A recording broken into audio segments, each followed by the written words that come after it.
So now that we're nearing the end of week 5, I just wanted to address something quickly with you. You've done your second set of assessments. So from the very beginning, 4 weeks later, of all the things you've done an assessment, you've done a joint review, you're reviewing your body, and you're starting to see if you're making some progress.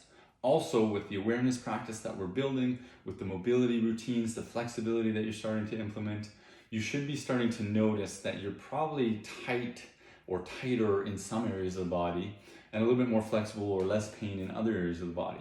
So maybe it's your shoulder as you're coming up in the circles, maybe it's the upper back versus the lower back or vice versa. Maybe you have better balance on one side versus the other side. Tightness in one leg versus the other leg. There's all sorts of ways we can find imbalances or strengths and weaknesses within our own body. So the routines that I've built in this program are working through your whole body. We want to look at everything. We want to improve everything. But personally, individually, you're going to start to notice, if you haven't already, those areas that you might need a little bit more attention. And so I want to put that out there that those are your priorities. So if it's your right shoulder, if it's your left hip, if it's your feet or your ankles versus your knees and your hips, whatever that may be, maybe there's a bunch of them, but I want you to look at least the top 2 or 3 at the most for now. Consider those your priorities and consider adding a little bit of time for those areas.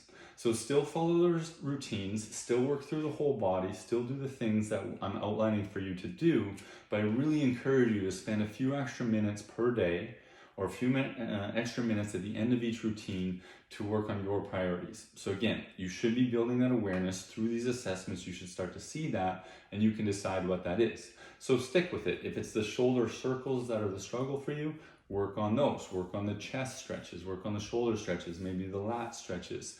So the things that you're starting to feel that are getting the area that you need, spend a bit more time on those.